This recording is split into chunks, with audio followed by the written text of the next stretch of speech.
¿Qué sabemos de lo que es el metabolismo? Bueno, básicamente está representado por dos reacciones claramente reconocidas, ¿no? Una que se degrada, una que se encarga, perdón, la parte del metabolismo que representa todo lo que implica la degradación de moléculas de un X tamaño, por ejemplo, los macronutrientes, rompo carbohidratos, permítanme el concepto, ¿no? esta ligereza terminológica, rompo carbohidratos, rompo grasas, rompo proteínas, eso es catabolismo. La degradación, la proteólisis, la lipólisis y la glucólisis, por ejemplo, o la glucogenólisis, por ejemplo, son procesos catabólicos. Y todo lo que vaya en dirección contraria, todo lo que construye la gluconeogénesis, o que ya veremos cosas de estas, ¿no? O la lipogénesis. Bueno, son procesos de reconstrucción o de construcción. Y en este contexto hay entonces un metabolismo que me identifica todo lo que se puede degradar y una parte metabólica que me identifica todo lo que se construye. Y lo que se degrada esencialmente en mi organismo tiene múltiples objetivos, tal vez, al análisis global. Sin embargo, visto desde el tejido muscular, a mí lo que me preocupa, básicamente, es que algo que se esté degradando ahí tenga su razón de ser. ¿Por qué se me degrada? Pues yo puedo decir, bueno, que fantástico, se está degradando carbohidrato, me da energía. Sí, también se pueden degradar proteínas y darme energía, y a veces no es bueno eso. Y otras veces se me degradan por errores estratégicos, que filtran por lo nutricional, o por una recuperación inconveniente, o por una carga nutricional inadecuada. O sea que todo lo catabólico no necesariamente suma. No necesariamente suma. Y esto hay que comprenderlo porque no siempre nosotros vemos lo bueno de algo y también lo malo que podría tener ese algo cuando acontece. Por eso insisto, reparo en que el catabolismo expresa de una manera muy genérica la degradación de moléculas grandes para conquistar moléculas más pequeñas. Después podríamos hablar de cada una de ellas en diferentes circunstancias, o al menos de algunas de ellas en diferentes circunstancias, pero sí tener en claro que hay veces la propuesta catabólica la está planteando el ejercicio, y otras veces la vida misma. Y en este contexto, incluso en el ejercicio, podría no ser lo adecuado, porque yo puedo estar haciendo una acción catabólica sobre ciertas moléculas que a mí no me convendría que esto acontezca, por ejemplo, ¿no? O sea, lo hemos hablado con mucha gente que hoy está acá y lo deben haber estudiado en infinita cantidad de veces, de condiciones, y también se lo deben haber comentado a otros. O sea, hacer proteólisis es una decisión de poner a contraer un músculo. El problema es la magnitud de la proteólisis. Y el problema es qué hago cuando esa lisis, ruptura de proteínas, esa ruptura de proteínas, vale la pena tenerla. A pesar de que exista, vale la pena tenerla. Y si vale la pena tenerla, porque además es una condición sine qua non, va a pasar, porque el músculo cuando se contrae degrada proteínas, hace proteólisis independientemente de la magnitud del esfuerzo. Claro, cuanto más esfuerzo, más proteólisis. A más nivel de exigencia, mayor degradación proteica. Por eso es importante este concepto. Voy a repetir infinita cantidad de veces en 6 encuentros muchas cosas de estas. Pero es bueno para poderlo poner en su contexto, ¿no? Esa magnitud de compromiso muscular a través del ejercicio que se vincula con un tamaño de proteólisis, de ruptura de proteínas, también implica devolverle. Bueno, ¿cuántas rompiste? ¿Cuántas le devolver? ¿No? ¿Cuánta proteólisis hiciste? ¿Cuánto anabolismo proteico voy a tener que hacer? ¿Cuánta síntesis proteica? Si rompí 10, deberé resintetizar al menos 10. Si rompí 1.000.000, deberé resintetizar al menos 1.000.000. Y eso es un proceso catabólico. Y necesariamente debiera continuar con uno anabólico, de reconstrucción. El ejercicio necesariamente me representa la parte catabólica del metabolismo. El ejercicio es catabolismo. El ejercicio es degradativo. El ejercicio rompe tejido muscular. El ejercicio rompe macronutrientes, si lo dejan algunos. Otros quisiera y no puedo. Y el ejercicio es inexorablemente pérdida. Como lo es la parte catabólica del metabolismo. Lo que pasa es que no debe verse la pérdida como algo malo. Algo que estaba ya no está. Era así y ahora quedó así. Bueno, lo que falta no está. En realidad, muchas veces no es que desaparezca, sino que se ha reconvertido. Es más o menos como la energía, ¿no? Que no se pierde. Bueno, en este caso es más o menos una lectura similar. A veces esos son unos términos poco académicos probablemente, y quizás lo haga varias veces, pero tiene que ver con intentar llegar a algunos o algunas que tienen más dificultad para comprender ciertos fenómenos porque ni siquiera con sus estudios más elevados que hayan tenido pudieron comprender esto o se lo han transmitido. No es para hablar de lo que han hecho mal, digo quienes enseñaron, sino para hablar de las carencias. Y yo en este contexto pretendo básicamente llegar más fácil con lo terminológico, a través de lo que puedo hablar más, digamos, del vecindario, ¿no? Y en este contexto tener la tranquilidad de que, o un poco más de tranquilidad en cuanto a que la gente lo puede comprender mejor. Entonces, digamos que de una manera general, si uno mira el metabolismo, bueno, tiene todos estos dos componentes, lo anabólico, lo catabólico, y etcétera. Sin embargo, hay más cosas para saber, ¿no? Todo lo degradativo es catabólico, y como decíamos, pasa de estructuras complejas, como está acá, a estructuras más simples. Paso de proteínas a aminoácidos. Paso de una molécula de glucógeno a una de glucosa. ¿Sí? O sea, de un polímero, un polisacárido, a un monosacárido, por ejemplo. Y paso de un triglicérido a un ácido graso. Bueno, ahí hice una estructura compleja y pasé a una estructura simple. Ahora, también debo hacer el camino opuesto, porque cuando almaceno carbohidratos, no puedo almacenar la glucosa como tal. La glucosa se almacena como glucógeno. Y un aminoácido que estoy ingiriendo con la alimentación, en realidad no como uno, ¿no? Pero los aminoácidos que ingiero no se acumulan porque no hay un depósito de aminoácidos en el cuerpo. A pesar de que el músculo se lo considera como el enorme depósito de aminoácidos bajo el formato de proteína, en realidad es una estructura proteica. Y como es la más grande de todo el organismo, el tejido muscular, no hay ningún tejido que tenga la dimensión salvo aquellos que infelizmente o se equivocaron o no logran armonizar y tienen más grasa que músculo, algo que también es posible, ¿no? Por ciertas estrategias equivocadas y a veces por un tema vinculado estrictamente a patologías. Pero en este contexto, los aminoácidos que ingiero, ¿qué buscan? Y estructurarse como proteínas. O sea, hacerse de moléculas más complejas. ¿No? Y lo de los carbohidratos, las grasas, que las incorporo de una determinada manera para que lleguen a destino, finalmente las degrado y después las vuelvo a reconstruir para que se me almacenen si me sobran, caso de los lípidos, que se me almacenan como triglicéridos, o sea, son 3 moléculas de ácido graso, se unieron con una molécula de glicerol y ahí me quedó un triglicérido. No, esto lo veremos sobradamente en su momento, pero digo, es para entender de qué estoy hablando y por qué estoy hablando de esto.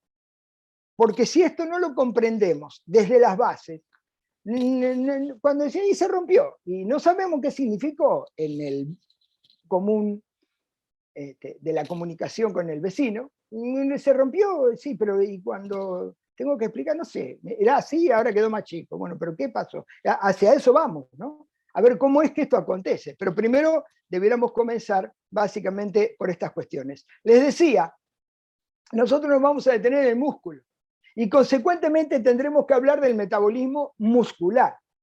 Y el metabolismo muscular, por supuesto, que tiene una vertiente catabólica y tiene una vertiente anabólica, y más vale que la tenga. Y más vale que la tenga. Porque la vertiente catabólica, agarro cualquier macronutriente. Agarro, por ejemplo, porque vale la pena por la relevancia, proteína. Bueno, y hago proteólisis, hago lisis de proteína. Se rompe. ¿Por qué? Porque hice ejercicio, por ejemplo. ¿Y hay alguna otra condición que pueda hacer proteólisis? Sí, claro, cuando como mal, cuando tengo una carga proteica insuficiente. Cuando entro en estas estrategias dietarias bastante flojitas de papeles, diríamos por Argentina, ¿no? Y hacemos lo incorrecto. ¿Cómo se mide esto? Bueno, cargo menos de lo que pierdo. Entonces entro en un desequilibrio proteico negativo, donde tengo una lisis que supera largamente la síntesis. Y en este contexto, ¿qué me pasa? Y pierdo masa muscular. Y si pierdo masa muscular estoy en un problema, porque me voy acercando a patologías. Y en otros casos ya me acerqué, la instalé y va a ser difícil salir de ella. Y cuando vayan a buscar estrategias van a hacer cualquiera menos ir a buscar músculo, que es un problema. Y en su momento seguramente que lo podremos ver un poco mejor a esto. No porque vaya a hablar de sarcopenia y hipertrofia sarcomérica, pero bueno, surgirá terminológicamente y ahí estará la necesidad de ser explicado, que no lo voy a hacer ahora. Pero digamos, ¿cuál es el propósito? Que lo que pierdo lo recupere. Y si yo estoy haciendo una estrategia dietaria equivocada y entro en proteólisis, porque, y mirad, necesitabas comer, y digo números redonditos para que sea fácil de comprender. Resulta que mi nutricionista me calculó 2 gramos por kilo de peso corporal y por día en virtud del deporte o a la ejercitación fuerte que hago todos los días. Bueno, como peso 80, 2 gramos por kilo de peso corporal son 160 gramos de proteína que debo comer. Bueno, si como 100 gramos, todos los días tengo de proteínas, todos los días tengo 60 gramos menos. O sea que debía comer una determinada cantidad y estoy comiendo menos. ¿Cuál es el resultado final? Pierdo masa muscular. Y cuando pierda masa muscular, porque el resto del organismo no me va a permitir que yo le dé menos, me va a decir, a mí me prometieron tanta cantidad para reconstruir proteína en el globo ocular, así que la necesito. Y como no se la di por la boca en suficiente cantidad, va, destruye el músculo, le toma los aminoácidos y la reconstruye a nivel de, en este caso, que mencioné, del ojo. Bueno, ahí va y la reconstruye. ¿Y qué pasó? Y fue a tomar de un lugar que no es un reservorio proteico, pero sí puede decir, acá nosotros tenemos la mayor cantidad y de todos los gustos. Si alguien necesita aminoácidos, sírvase de nosotros, dice el músculo. Y de hecho vamos y lo hacemos. Nuestra biología lo hace. Entonces, esto es catabolismo. Y cuando intento reponer esos 160 gramos, porque debo hacerlo, así me lo informó mi nutricionista, pues muy bien, voy a ir y recargo. Y en este recargar, lo que estoy tratando de proteger en este contexto es la masa muscular, pero en realidad, y detrás de esto, es darle a mi organismo la cantidad de proteínas que necesita. Por lo tanto, hice proteólisis por necesidad biológica, porque mi ingesta fue inferior a la suficiente, o sea, yo le fallé a mi metabolismo. Hubo un catabolismo que se me presentó y no atendí la parte anabólica de ese catabolismo suficientemente. O sea, de ese metabolismo, no de ese catabolismo. No atendí la parte anabólica adecuadamente de ese metabolismo muscular que tuvo una condición catabólica X por vivir, por ejercicio, por vivir y ejercicio, por lo que quiera. Pero hay que reconstruirlo. Bueno, eso es un proceso metabólico que se presenta desde la bioquímica con una reacción degradativa y una reconstructiva. Y la reconstructiva lo que intenta hacer por todos los medios es darle al organismo los niveles que tenía antes, que por alguna causa se alteraron y perdió. O sea, dominó el catabolismo y perdí. Eso es catabolismo, una pérdida. Que mi organismo va a hacer cualquier cosa para que yo, ¿y cómo lo hace? Y me da hambre, por ejemplo. Así de sencillo. Dice, comé así y reponés lo que perdiste catabólicamente. Que lo perdí por ejercicio, que lo perdí por hacer las compras, que lo perdí por estar mirando Netflix y no comer. Algo raro. Pero bueno, no comí y me quedé viendo una serie que tenía 22 capítulos, me vi 18. Y de todo eso no comí nada. Bueno, entré en una condición catabólica, sin hacer nada. Sí, claro. Entraría dentro de la parte de la explicación de nutrición, que no la voy a obviamente abordar. Pero digamos, para que queden claros y no nos confundamos de ninguna manera, lo que es el metabolismo en sus dos vertientes. ¿Y por qué lo menciono esto? Porque interesantemente, esto pasa en el músculo todos los días. Todos los días. Claro que pasa en todo el organismo. Claro que pasa en todo el organismo. Pero en los músculos míos, esto que estoy viendo, ¿qué está representando ahí? Bueno, estoy mirando al músculo en su intimidad. Estoy mirando que tiene ahí adentro estructuras. Para el caso es un sarcómero, o sea, la unidad funcional, la unidad contráctil. ¿Y por qué lo tengo acá representado? Porque esas proteínas son las que se pierden cuando yo entro en un territorio catabólico inexorable por alguna causa, o porque hace rato que no como, o porque estoy haciendo ejercicio. Y eso se destruye, se degrada, se pierde. Y yo debo consumir para reponerlo. Y esa reposición es un proceso anabólico del metabolismo. Y la pérdida fue un proceso catabólico. ¿De acuerdo? O sea, el ejercicio es una instancia catabólica, lo dije hace un ratito. Eso es el ejercicio. ¿Y qué es la pausa? Una instancia anabólica. Por eso cuando planifico un ejercicio, debo saber que él tiene dos fases. Debo planificar dos fases. Una fase que inexorablemente va a comprometer al catabolismo, o sea, la parte metabólica degradativa, se va a romper porque me estoy moviendo, porque genero alteraciones en las, por ejemplo, proteínas, pero también en los compuestos energéticos. Lo voy a degradar. Esa forma parte de acciones que las veremos después, de diferente tipo. Pero esto, que es catabólico, debo yo pensarlo a la hora del ejercicio, alto, y cuando termino, ¿qué pasa? Y yo debiera entrar en un recurso anabólico cuando termino, porque la pausa es anabólica, la pausa del ejercicio, debiera hacerlo. ¿Por qué no necesariamente lo es? Pero debiera hacerlo. Entonces, cuando yo planifico una organización de un trabajo, yo no puedo estar pensando en que solamente analizo el gasto. Esto es como salir con el vehículo. Me voy a la ruta y voy a hacer 800 kilómetros. ¿Y con cuánto ando con el tanque lleno, con el depósito lleno de combustible? Ando 500. Bueno, andá pensando dónde vas a cargar, porque tenés 800 para transitar y te alcanza para 500.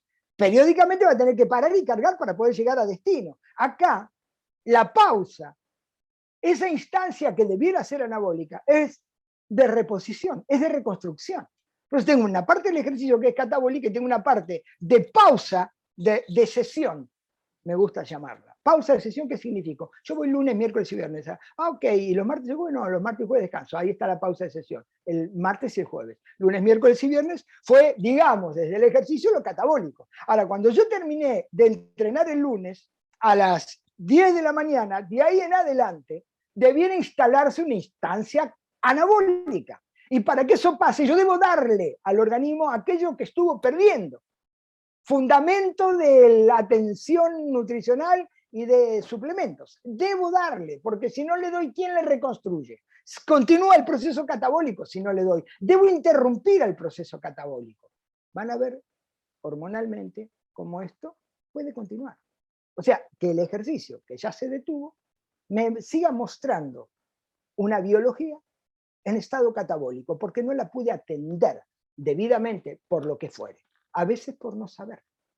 Y la dejo que continúe como si estuviera haciendo ejercicio sin hacer. ¿Hay un metabolismo tan acelerado como en situación de ejercicio? No, no, no. Pero siguen dominando hormonas catabólicas, algo que lo explicaremos o lo veremos en un ratito. O en un ratito bastante largo de aquí a lo que nos falta para terminar, ¿no? Yo me olvidé de comentarles, valga recordárselos, no recordárselos, informarlos. Dividimos la hora, el encuentro en partes. Cada hora yo paro 10 minutos. Es un error importante que cometí en no comunicarlo. Cada hora paro 10 minutos.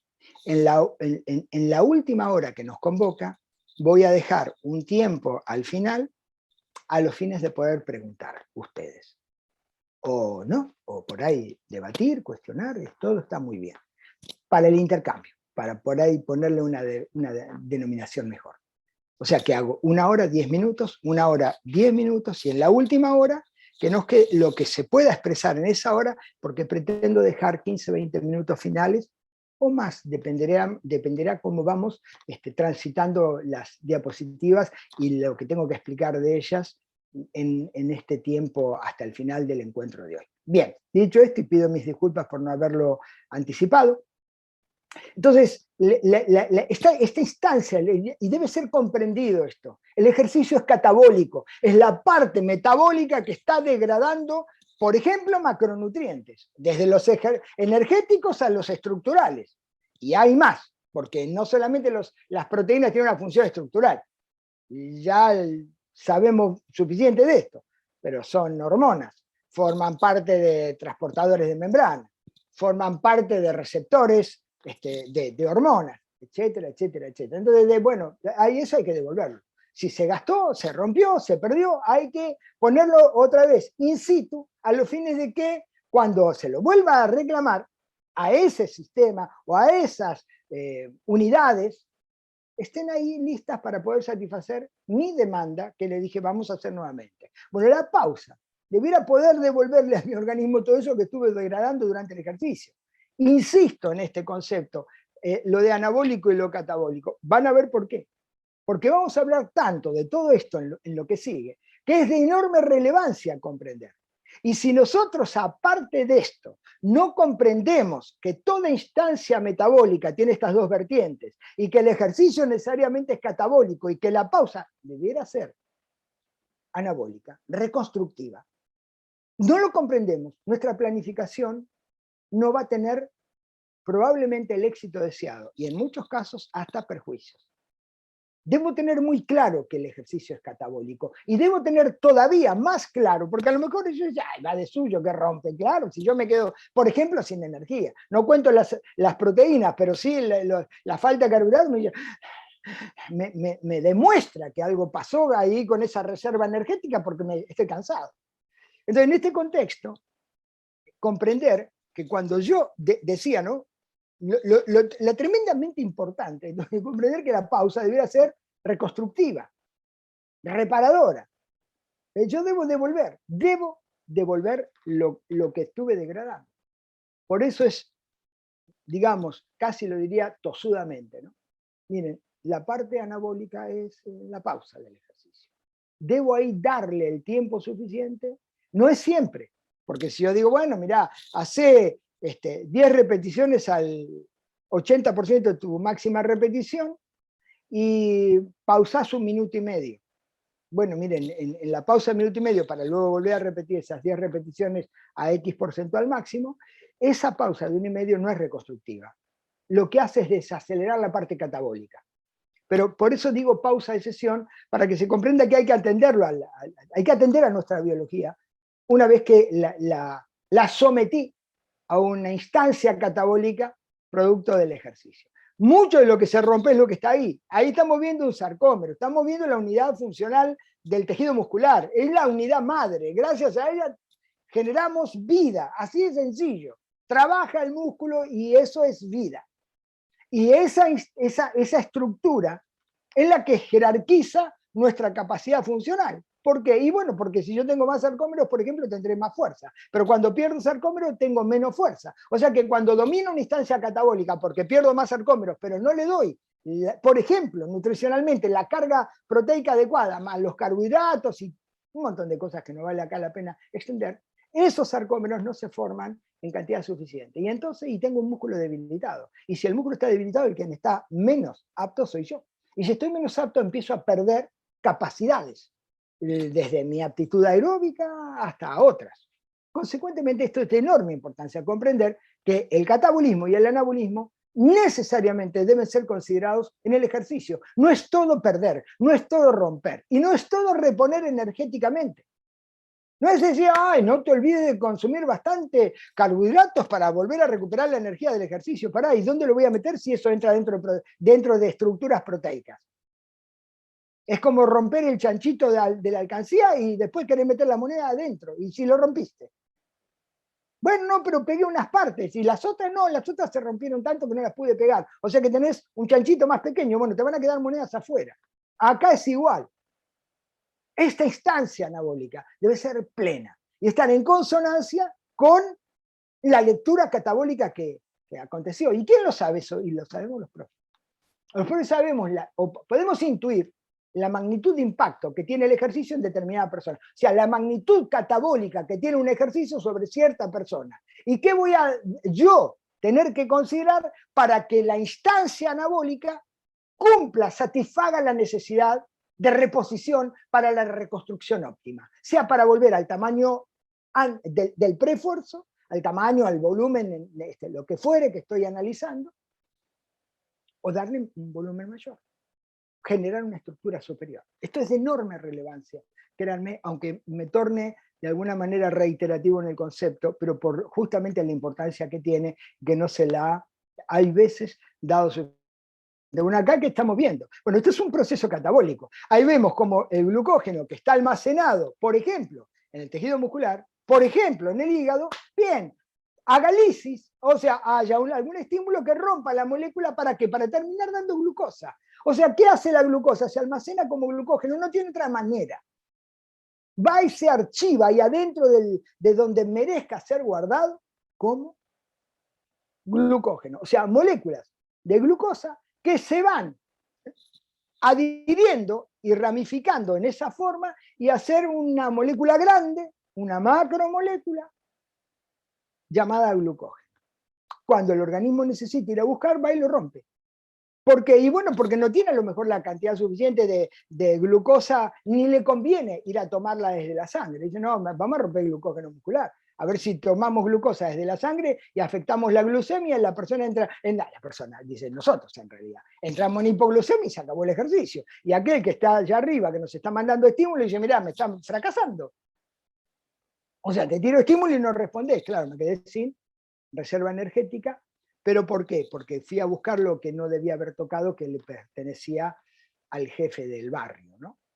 Entonces, tengo glucógeno almacenado en el músculo. Y hay una cantidad de reserva conocida, y una cantidad que la tengo si soy sedentario en una magnitud sedentaria, y crece si soy deportista. Y de acuerdo al deporte que haga, tendré una magnitud de reserva también.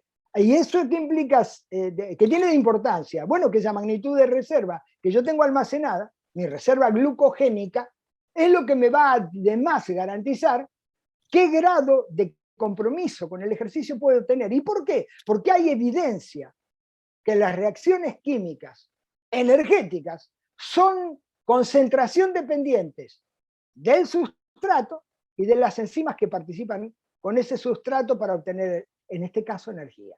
¿Cómo se entiende esto? Bueno, cuanto más glucógeno tengo, más reacciones químicas energéticas favorables voy a poder hacer para garantizar o satisfacer la demanda muscular. Cuanto menos glucógeno tengo almacenado, peor rindo, ante cierta magnitud de esfuerzos. Pero también puedo tener toda la reserva glucogénica plena y faltarme enzimas, porque he hecho una pésima reposición proteica. Entonces, repuse mucho carbohidrato y repuse muy poca proteína, altero nuevamente la relación. Dije que las reacciones químicas y las velocidades de esas reacciones químicas son concentración dependientes del sustrato glucógeno y de las enzimas que van a reaccionar para que ese glucógeno haga lisis y done glucosa, que es finalmente la materia prima para garantizar la reposición de una molécula macroérgica llamada ATP, que la vamos a ver suficientemente, que es el gran propósito, ¿no? Que no me falte adenosín trifosfato, trifosfato adenosina. Lo vamos a ver en un ratito. Bueno, entonces en este contexto, esto es lisis, eso era catabolismo, pero también tenemos un proceso anabólico, que es, bueno, voy a guardar, voy a almacenar, tengo que agarrar una molécula de glucosa que me viene desde el alimento, no hay la manera de guardar otro carbohidrato que no sea la glucosa. Y ella va y se me almacena como glucógeno, en músculo y en hígado. Y en el tejido adiposo, sí, claro, va y se acumula como un lípido finalmente. Y me aparece el adiposito más gordo. Y cuando se me suman varios adipositos, el que aparece más gordo soy yo. Entonces, bueno, los excedentes donde no tengo, dice el músculo, si yo no tengo más capacidad ya. Tenía 300, 400 gramos para almacenar, mujer u hombre. Y el hígado, no, yo dice, con 90, 100 gramos y estoy satisfecho, no me entra más. No, pero se está comiendo más. Ok, dice, vamos a tener que almacenar en otro lado. Y bueno, lo metemos dentro del adiposito. Se me va a acumular finalmente como un triglicérido y cuando sea necesario lo usamos. Como triglicérido, no como azúcar. Esto debe quedar claro. Digo azúcar, vuelvo otra vez a un término, digamos, casi de tipo coloquial, pero siempre es glucosa lo que termino usando energéticamente. Por lo tanto, ahí teníamos una vía catabólica propia del ejercicio, hago glucogenólisis o glucogenólisis. Para el caso es igual. Y hago glucogénesis. En este caso, glucogenogénesis. ¿Bien? Son dos instancias, una catabólica, la lisis, y otra, la glucogenogénesis. Pero también podría ser gluconeogénesis. Y esto es muy importante comprenderlo. Esta es una imagen que está mezquina, porque ahora voy a explicar esto. Este es el famoso ciclo de Cori, ¿no? Produzco lactato a nivel muscular, el lactato va al hígado, puede ir al hígado, es uno de los destinos. En el destino, en el famoso ciclo de Cori, se me transforma, hace piruvato, glucosa y glucosa. Acá tiene un error esta imagen. Por eso le puse ahí un signo de interrogación. ¿Cuál es el error? En principio que no es un error, es una ausencia en esta primera cuestión que hablo, ¿no? Y lo menciono porque esto es bioquímica. O sea, el lactato va al hígado, por ejemplo, tiene otros destinos, pero para el caso, va al hígado y se me transforma en glucosa. Ahora, la glucosa no va al músculo. Eso es falso de toda falsedad. La glucosa no va al músculo. La glucosa va a mantener la glucemia. Desde la sangre va al músculo, si el músculo la solicita. De ninguna manera la glucosa que sale del hígado es para sostener al reclamo energético muscular. De ninguna manera. Mantiene la glucemia siempre. Ahora, como el músculo se contrae y activa transportadores, que también hablaremos de ello en su momento, que son los GLUT4, bueno, si el músculo está trabajando y los GLUT4 están activos, son taxis, van, toman al pasajero llamado glucosa y lo cargan. Ok, van y toman desde la sangre la glucosa, no desde el hígado, desde la sangre. Bueno, pero es el hígado finalmente que le está dando glucosa a la sangre. Sí, pero a la sangre, no al músculo. No al músculo. El músculo se vale de la glucemia, le importa quién se la dé, nada. Si viene de la comida y si viene del hígado, le da lo mismo. Lo que quiere es lo que quiero glucosa. Y como sé que anda circulando en sangre, yo la tomo. Y acá, en esta imagen, que hace lactato, hígado, glucosa, sangre. Por eso el signo de interrogación ahí que le puso a usted es incorrecto. Va lactato, también va el piruvato y también va la alanina, entre otros aminoácidos glucogénicos. En este caso sería gluconeogénico. ¿Bien? La alanina es el principal aminoácido que tiene esta aptitud fantástica de hacer o acabar haciendo glucosa y mantiene la glucemia. Y esto es muy importante saberlo por qué, o tenerlo presente por qué. Porque cuando nosotros entramos en una estrategia dietaria hipohidrocarbonada o hipoenergética, mi músculo va a degradar proteínas, o sea, va a hacer proteólisis, va a hacer catabolismo proteico, y varios de esos aminoácidos, dice, che, nos acaban de liberar, creo que tenemos que ir al hígado a formar glucosa. Sí, era por eso, dice. Como este no come la cantidad de energía suficiente, y mucho menos, hay veces de proteína incluso, vive a lechuga y tomate porque quiere adelgazar, nosotros hacemos proteólisis, catabolismo proteico, metabolismo de las proteínas en su vertiente degradativa, catabolismo proteico, tiramos aminoácidos, estos se van al hígado y en el hígado se transforman en glucosa y esa glucosa, ¿qué va a hacer? ¿Va a ir al músculo? No, dice para nada. Es para mantener la glucemia, porque si no el jefe se queja. Dice, escúchame, no están comiendo este. Tened cuidado, porque si entramos en hipoglucemia fracasamos todos. Incluso podría ser más grave todavía la cuestión. Pero digamos, esta es la realidad que debiéramos comprender desde nuestra biología. Y esto es metabolismo, no es otra cosa. Estas son reacciones químicas. Esto es química. ¿Qué es lo que hay que comprender desde las bases? Porque cuando nos ponemos en ejercicio, en situación de ejercicio, nosotros o le estamos indicando a otros estas cuestiones, deberemos tenerlo en claro. ¿Qué es lo que pasa? Porque esto pasa. Y debo saber cómo pasa para no equivocarme. Muchos de los errores que tenemos instalados vienen de cosas que por ahí han sido creídas, no observadas, en el siglo pasado. Y resulta que estamos en un siglo que ha descubierto otra biología humana, bastante diferente en muchas cosas, a la que era reconocida en el siglo XX.